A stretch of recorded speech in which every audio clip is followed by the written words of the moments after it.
Welcome to Board Ghost, a story broadcast with games as the engine. If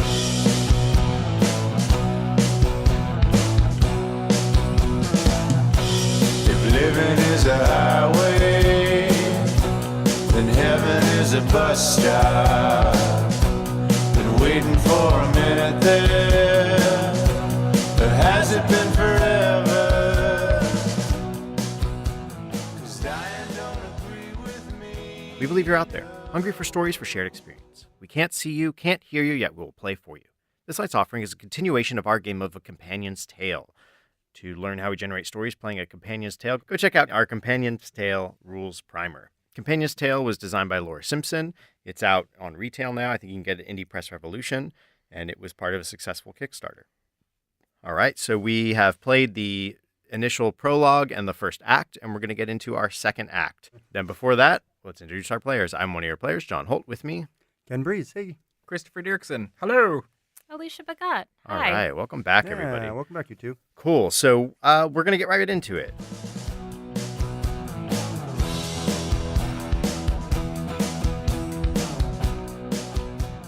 So one of the things that's interesting is that those collapsed mines that had undermined a lot of the original settlement of the mountain people have completely collapsed at this. They've been abandoned. The original mountain people settlement has been abandoned. Folks still live at Humble Peak at the top. It's become a bit of a resort, a playground for the wealthy to imagine what it was like to be our original settlers in the mountains. The other thing, Fort Bliss has fallen. The riders that lived there, once they lost their horses, they lost their power. Within Fort Bliss, it was almost a foolish thing to be there in the first place. They're in mountains. There wasn't the wide open spaces that they needed, and with the horses going away, really, Fort Bliss has fallen into complete disrepair in the process of being dismantled by the Zaffa, who are attempting to reclaim it, but not all of the Zaffa have returned. There are many Zaffa out in the world now. It is such a lucrative trade to sing in the taverns. The people of the plains and the mountains and of Dune and the marshlands and it's tough to deny them that. There's something I must tell you about the hero. They are my parent. And as the firstborn child, I traveled with them when they were just setting out on their journeys. They were really dissatisfied with life in the mountains. It was a very simple and humble life that they felt that they could really do more. So they set out to seek other lands and try to find places to be useful. And as a small child, I just sat alongside them on their horse, accompanied them on adventures. They'd always build a small camp and leave me behind and then come back for me. And as I grew older, it was a little bit boring for me because I didn't have other companions. I would make new friends in whatever village we went to, but then I'd have to leave those friends behind. Unfortunately, a great calamity befell us, and all of their equipment and supplies were stolen one night by some bandits, perhaps, the ones that live in the sandy dunes. They had to take out a huge loan to buy new equipment, and they took that loan out from the Pie Guild. A year passed, and being a hero isn't very lucrative. People tend to pay you in kind rather than in currency. When the hero was next in a tavern, the Pie Guild asked for their money back, and my parent couldn't pay. I was then traded as an apprentice to the Pie Guild. So I now work in the largest tavern in Dune making pies. And while I'm really proud of my craft as a pie woman, I also feel sad because I know I'll never be able to return to the mountains as I'm now obligated to serve the guild. Maybe it's that the demand dropped off or people just kind of moved on from doing it, but seems like they left the mines pretty well alone. Nobody was keeping claim on them, so we moved right in. You can grow some grow some mushrooms and plants in there. Gems actually give off an interesting light that kind of helpful towards growth. Yeah, you can't spend too much time near them or, well, yeah, it's not healthy to be in the light of the gems for too long. They make the plants grow strong, as long as you don't eat the real bumpy ones. The marsh people returned. It's been many, many generations since they had thrown their forces against the mountain folk and the riders. And they'd learned their lessons. This time they came in the guise of tutors and of scholars. And so they began to work in the homes of the guild members and the nobles. These swamp folk began to infiltrate society at all levels. They started to have these small swamp districts were starting to pop up, specifically in Dune, to a lesser extent on the cliffs of Egress. There were even rumors that did prove true that the swamp folk had also infiltrated bandit camps, those lawless territories on the edge of the sands. This sort of language of the swamp gets into vogue in the upper echelons of society. So yeah, we're going to talk smack on one of another's companions. You know, these other folks think they're so smart, coming from over the seas with their books that are so original. You know, but I've been reading the law for years, and this scholar, he comes in and he's like, "Oh, what are y'all done? What are y'all done with the books? They look so different." I'm like, "Yeah, life's different. It's different over here." And then he comes in all high and mighty, like he knows what he's talking about. Like he's like coming in like, "Oh, well, you bastardized the thing." I didn't bastardize anything. I copied it just like I was taught, you know. And then we put it in the print, and we used it. We printed it again over and over again, like we were taught, you know. Just because they didn't come up with the printing and they were like still doing stuff by hand, like, and they're saying we're barbarians, you know. We invented something new. We spread the word, you know. These guys coming over, I don't know, man. I didn't like that. I don't like any of them with their robes. Their robes that come over and like I just like I walk to the other side of the street and I can't even deal with them anymore. You know, Cliffs of Egress really changed when they came. The thing is, I know that we need young blood in the factories, but when the firstborn came in, they were so entitled, child of the hero. They think that they're the moon and the sun. They think they're like sunsets in their ass. Like, I swear to God, they are the worst pie maker. Everyone else has to work double hard just to make up for them on one of their shifts. Let me tell you about the monster. Everyone thinks that she's a crazy lady wandering around. I heard that she's built herself a crystal mansion down there, sitting on a pile of gems, eating delicious mushrooms, basically living the life. I mean, she's a little weird. She has 20 cave cats that she's fostering, so it's kind of smelly. Other than that, like, you know, she's keeping all the best stuff for herself and, like, living it up down there and pretending to be crazy just so that people stay away and she can just hang out and smoke seaweed and count her crystals. Ridiculous. I was working at the factory when it shut down. And here's the real story.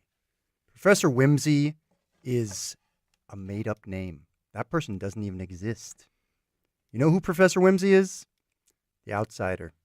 They came down from the mountains after visiting the lost city, and they brought these gems that we could grow. We started to grow our own gems. And that's why we started to create the gnomes, these gem gnomes. And I mean, the video games were cool and everything, and they brought in the money. But these gem gnomes, these were really the outsider's gift to us. And I mean, then she just disappeared one day, and we didn't know what to do anymore. We couldn't grow the crystals. We ransacked her office and were able to find the plans for the future, but they just dropped off. And so no more video games, no more gnomes, but I have one of the best gnomes in my private collection. So now we're in Act 3, prophecy. Prophecy. A prophecy that happened was in the Zaffa that remained in their homeland. On one moonlit night, they held a dreaming ritual. An elder amongst them said that a new group of people was coming to lead them to the promised land. The next day, the outsiders from the Cliffs of Regress, the people who were true to the original community, who believed in living in harmony with nature, no technology, and egalitarianism, made their way to the Zaffa, and the two groups joined together to build a new society in the lands that lay beyond the mountains. The seeming beginning of the heroes' rise to fame, true fame throughout all the lands, was their quest in the Lost Library. Beyond the poison sands and the riderless camps and the bandit strongholds, they found the Lost Library, and it was there they were able to get all of the tomes together.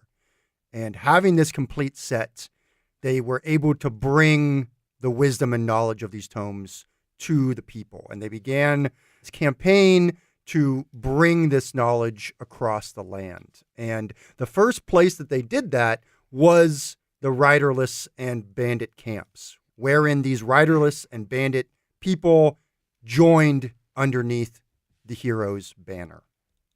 And they became the hero camps. The first people of the world, of this world, based on the stories, were the people of the marsh.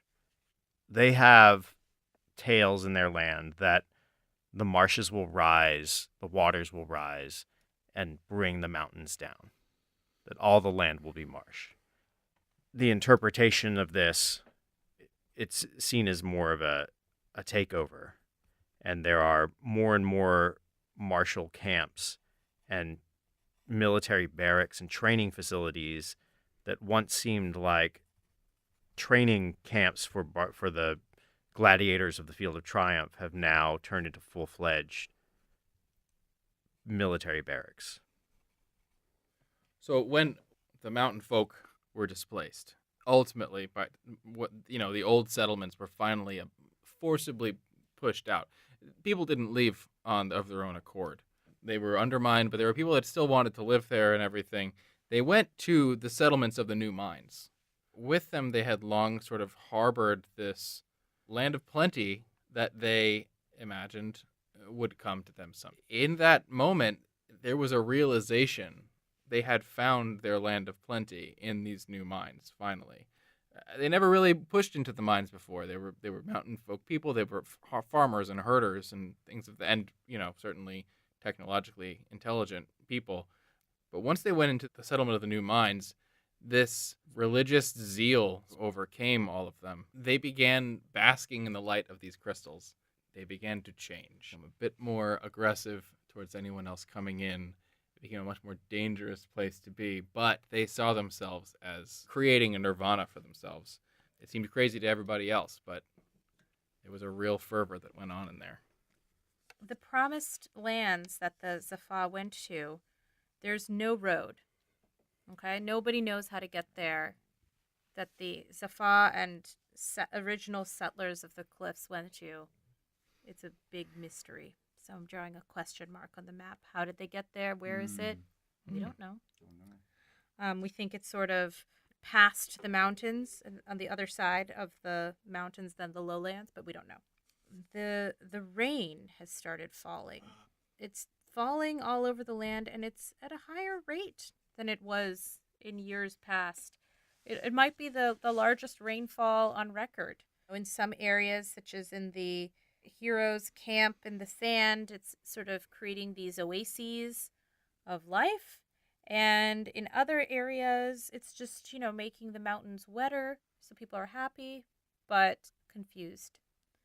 And Professor Whimsy's Gnome Factory and Game Factory has built barricades around it, crystal towers that guard the factory and prevent workers from leaving. So workers stay in a camp within the factory walls. It's unclear what's going on in there, but these crystal towers have been erected. The games continue to be produced.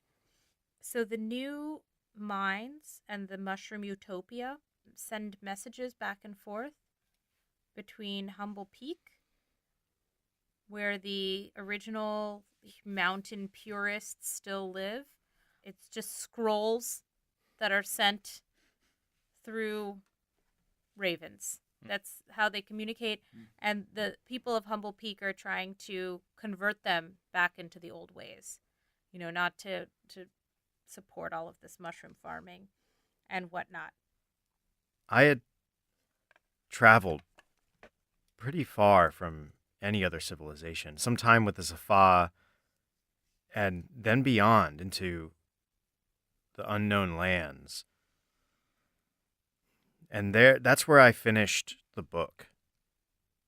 And I returned to the hero to find that they had, unfortunately, fallen into the very trap that us taking the book from its others was meant to avoid. My reflections when I shared the knowledge from my completion of the book, the reason why we do it by hand, a meditation on the tome, when I shared this with them, they understood the full weight and danger of the information. When they looked out with fresh eyes on the cult that had risen up around them, we hurried off to burn the first set of volumes. It was many seasons of heavy rainfall. I remember I had been training at Camp Tadpole when word came through that the marshlands had started to spread and that they shut down the red fields because they were too waterlogged. We cheered. I was so happy and proud the day that we realized the swamp prophecies were coming true. And we got into our best frog suits and we marched towards Dune. That was the key, we thought. If we were able to take Dune, everything else would be disrupted. And so the great second crusade began of the Marsh people. An interesting relic that was found from Dune at the time, there was a tapestry that was woven with beautiful silks, really fine detail, but it depicted a story of a siege that had taken place from unseen invaders. They were always shrouded in darkness. No one could ever really. There was so much detail in every aspect except for the force surrounding the city. It's a great mystery that we scholars like to bandy around. Certainly at the time, there was the swamp folks that were rising up. There were also numerous threats surrounding Dune when this was happening, but none of them seemed to be responsible for that initial siege, which made it such an insulated community to begin with. It's a really fascinating sort of academic puzzle that we still hold on to. Many have speculated, of course, there was no siege at all, that they just closed their walls to outsiders for a very long time. I personally like to believe that there was some sort of supernatural force coming through. As the water continued to rise and the land became wetter and wetter and frequent flooding continued to occur, the waste, the pits where all the game gem consoles were left, all these little pads, as the water washed through those, it carried a metallic death with it, some sort of poisonous miasma, and it began to wash through Dune, bring sickness and poison. It kept the marsh troops at bay, but the land, when the water receded again, when the floods went down for a time, nothing could be grown. And it was not safe to live in or around Dune. When the hero found me, they rescued me again. I was in a pool of my own bile in one of the shadiest taverns on the cliffs of Egress. I didn't know what to do with myself. I felt my knowledge had been for nothing. The hero had discarded me. I would never find the set of tomes. I tried to beg and borrow from those who had traveled from the foreign lands to tell me more of these tomes so I could cobble together my own set, but it just didn't happen. When I met the hero the second time, there was an urgency in their eyes. They were very concerned. They had realized that the full set of the tomes was not a blessing but a curse, and they asked me to help destroy them. At first, I balked. I won't lie. I wanted to see them. I wanted to read them. I had been searching for them for so long. I felt the world needed them. But the hero was able to convince me that I was the only one who had the knowledge to destroy them. And so I went with them again. And we head back to where the tome was originally found, deep in the mountains. The fall of Dune was was a sight to behold. You know, they had been ravaged by this waste that came down from that weird factory or whatever. Just sitting there, we were ready to go. Troops were all ready. We're ready to go. We were ready to storm the walls, but we didn't even need to. Man, we broke through the door, and it was like nobody there. I thought there would be more dead. There just weren't bodies.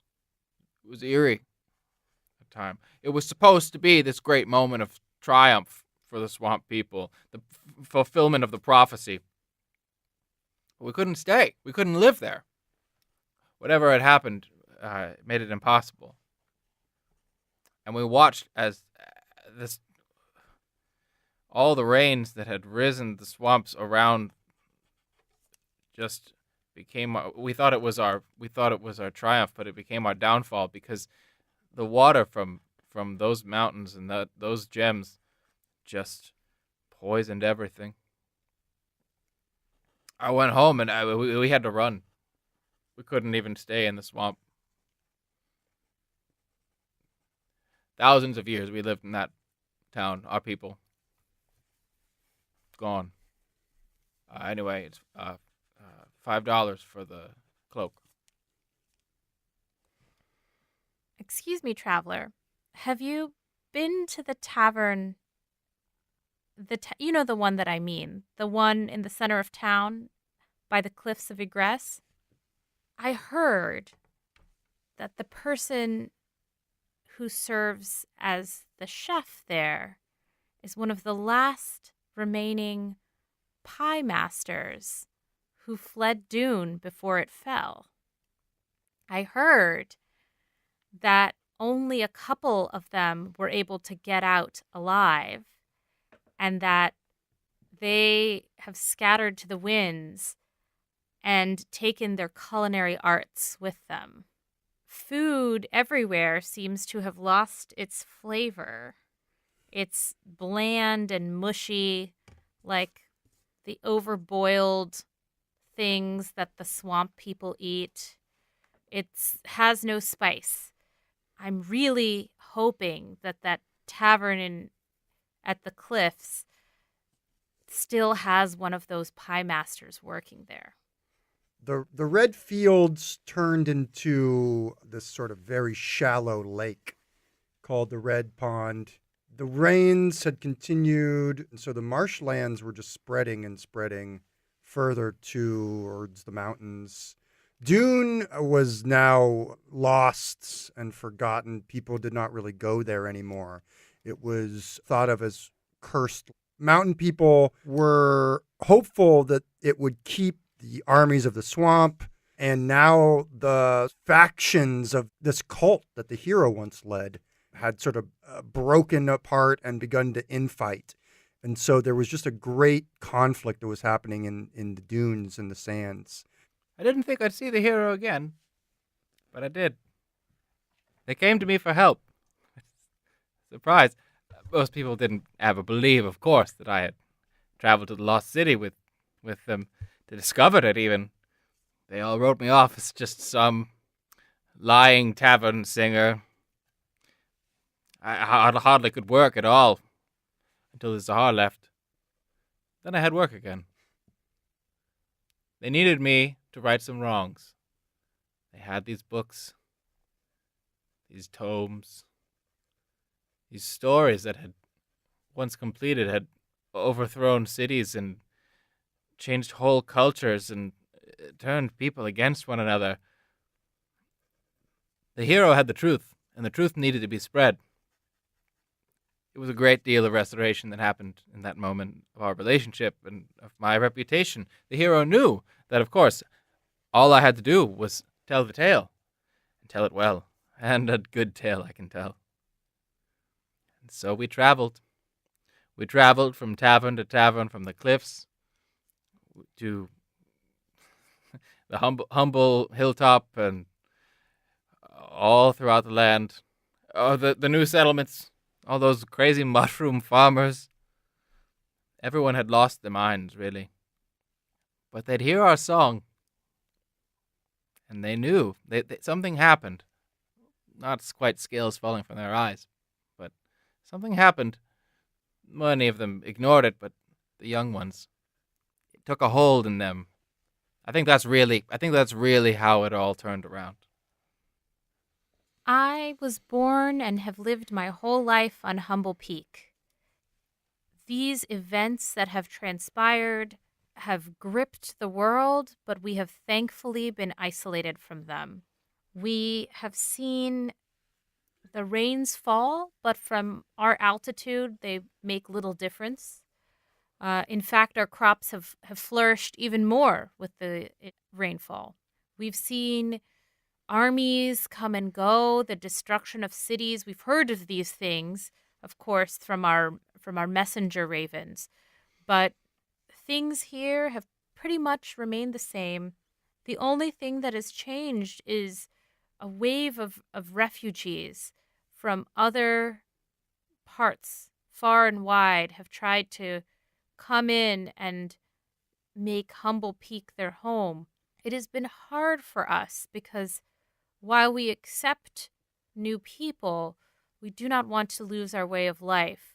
We force all newcomers to participate in the Winter Harvest Festival, and only if they prove themselves worthy are they invited to join our society. When the factory coughed to life, when the smokestacks awakened, we were all surprised. We thought Whimsy long dead and gone. The walls had gone up, and there'd been no activity, no one coming in or out, until the first truckload of gnomes left. And there were gnomes everywhere. You could get them. They were beautiful. Everyone wanted one. All the children wanted one. They clamored for them. And that's when the contest began. Could you find the golden gnome? There were 7 golden gnomes all throughout the kingdom. People kept buying the gnomes. We had piles and piles of them. But there was no golden one. It was all a game. It was a joke. No one's found a golden gnome. As the water began to recede in the dry seasons over the course of the years, there was a certain area right between the old Othwin Pass and Dune, and there was this area where all of these skeletons and former warriors started to, the remains of them started to show up. It seemed like there had been a great battle at some point, and soon it became this horrifying area. What was once just considered, almost a forgotten battleground between the riders and the marsh people has turned into almost this. There's petrified remains of warriors in battle still in their last breaths. Horses and people and all manner of rusted weapons long since obsolete. stuck to these bodies. It's become really harrowing place. People hurry past it. There's tales of ghosts and things. Nothing confirmed. Scary nonetheless. In this land of desolation and wetness and strife, I have been hiding out in a simple tavern, just trying to cook and get by. But I've been thinking, while I know that the hero studied the tomes and that there were so many masters and so many that have studied the great lore of these tomes and books that have come from afar, I think that there are parts of these tomes that have gone understudied, and those are the recipe sections of the tomes. And I am thankful that I was so bored in my upbringing in these camps in which I was left alone while the hero went to go fight monsters and invading armies, that I was able to read these recipes and commit them to memory.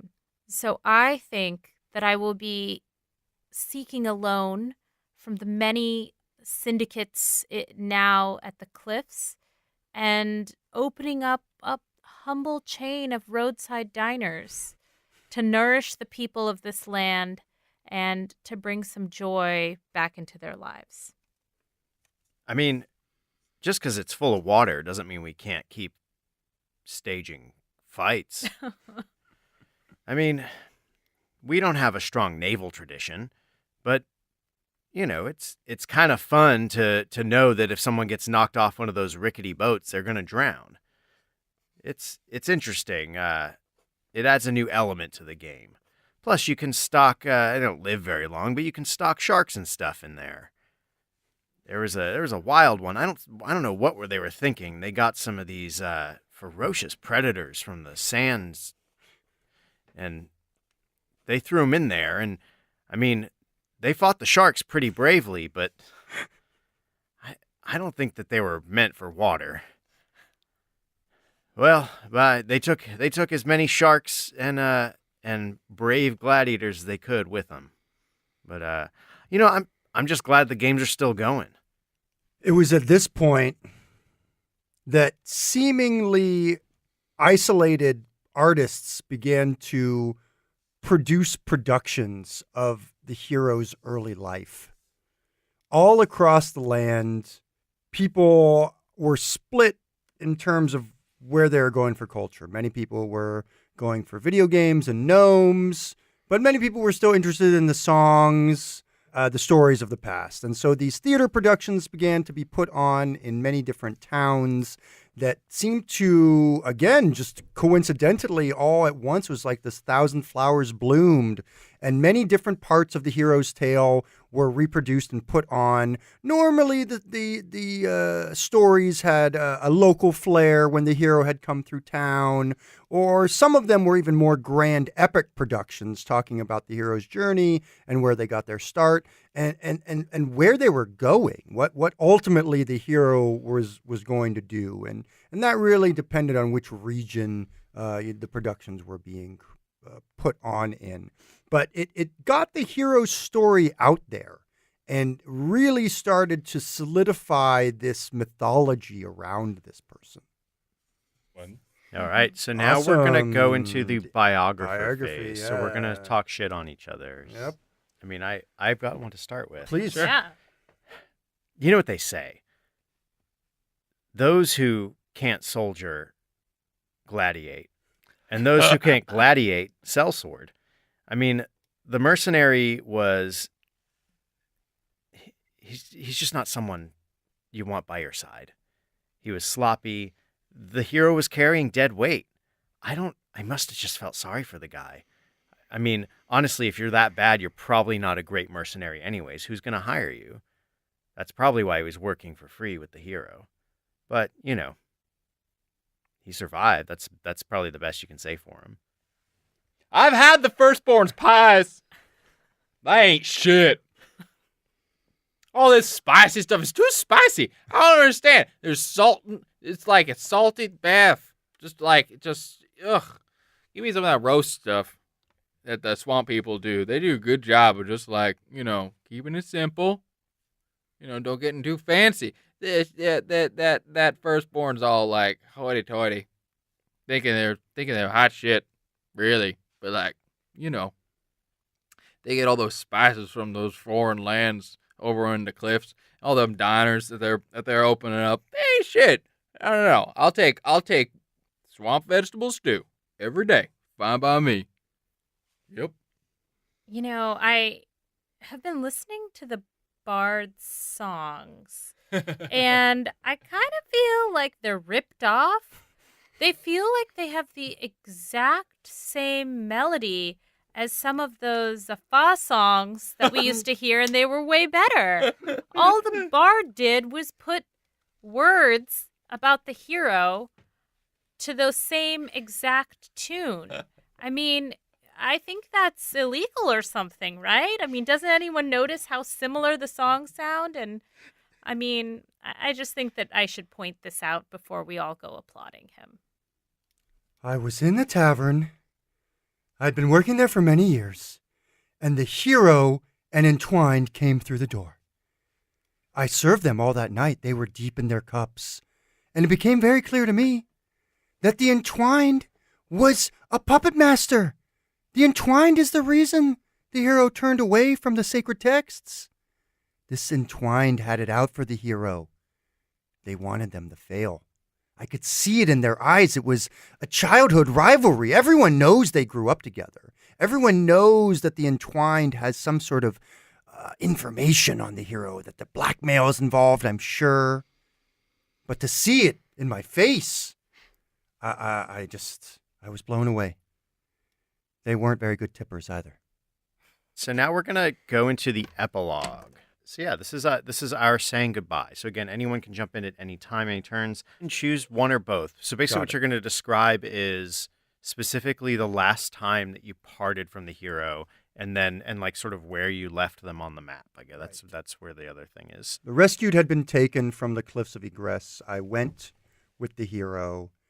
We went to the hidden libraries of the texts and the tall peaks above where the first printing presses had been produced.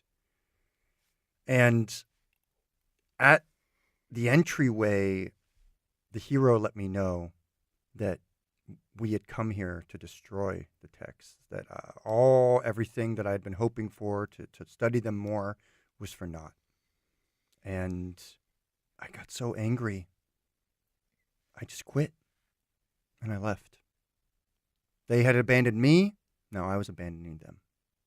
The scholar they spent most of the night up with the hero in the camp, out in the sands, with the wind whistling and blowing grains that scattered and kind of, it was a peaceful, like almost like rain, the sound. And they spoke of the philosophies, they went over the tomes. It was clear to the scholar that this world that the people had escaped to was destroying itself like it should, so that the people would return to their home, like the tomes wanted, that they would go back and worship as they were supposed to and become productive members of where they belong. But the first bells of fire awakened the scholar. Later that night, they saw that the hero was gone and rushed outside to see their library and all the tomes within burning. The last time the Entwined saw the hero, they had been shoved to the ground. They were more than willing to take the risk, to take the fist and bring it to the heart of the lost city. But the hero shoved them and took the stone and took their copy of the book, the instructions of how to get through, and were lost in the dark. They ran through those streets but just couldn't find them, not without the map. I had returned back to my ancestral home the lost city. I was always an outsider wherever I went, and I felt most at home there, even though it was sparsely populated. It was there that the hero came for me and told me what was going on with the legacy that I had left. When I served as Professor Whimsy, I was really so pained to hear about these gnomes flooding the marketplace, the falsity of the golden gnome, giving people false hope, that the hero really motivated me to return back and take on the mantle of Professor Whimsy once more, to take down the towers, to let the workers come and go as they please, to pay them fair wages and allow them to organize. By running the factory fairly, the hero has really allowed this corner of the land to have hope, to create games that tell stories and make people work together rather than shed blood and cause hatred between people. So in this way, we can counter the effects of the killing fields that persist and the famines and the various other strifes in our land by giving people hope and togetherness. It is fitting that it would end where it began. I traveled with the hero, the bard, the Entwined. I traveled with them around the land, righting the wrong of these powerful books. The last time I saw the hero, we had just drained the Red Pond. The marsh people had all but destroyed themselves with these games. There were no gladiators left. They just started sending in regular people, unwilling to let the games go. It was a mercy that we did to drain that pond. And at the tavern afterwards, the bard was singing wildly. Beautiful song, I never got tired of it. And we looked out, and I saw the hero, smiling, dancing. I turned. Some young woman was on my arm. I looked back, and the hero was gone. We looked. Where could they be? Where else could we do? At a certain point, we stayed. The Entwined and I. The bard never could keep her in one place. But now they're marsh people. Something good is happening here. The monster had been wandering the lower chambers of these ancient underground cities.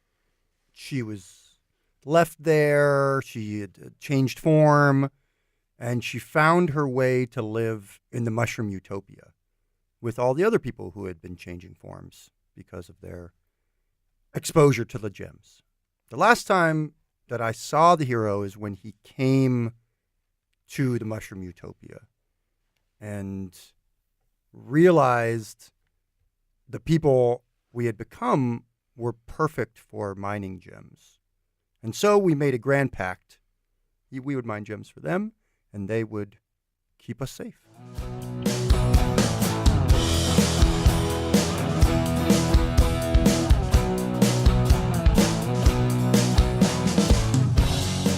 With that, our story ends. We will return with a new tale to spin to dare to entertain.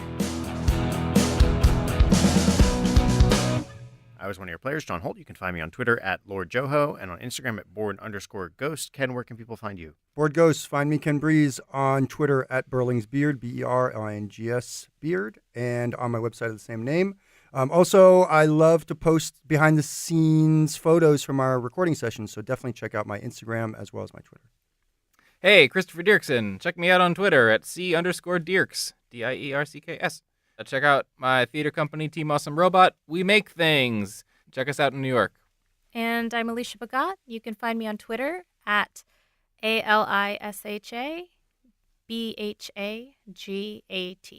All right, Alisha and Chris, thanks so much for Yeah, coming great on. Thanks for having Thanks us. so Trying out Companion's Tale with us for the first run Yeah, through. it was Totally it was cool. Super fun. So to find out more about the players and engine in our story, go check out boardghost.com.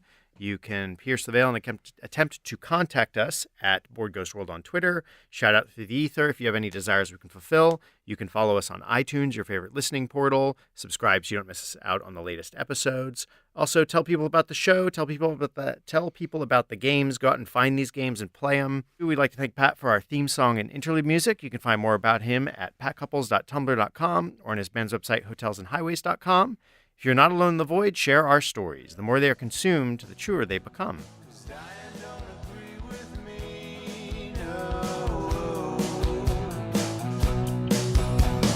Dying don't agree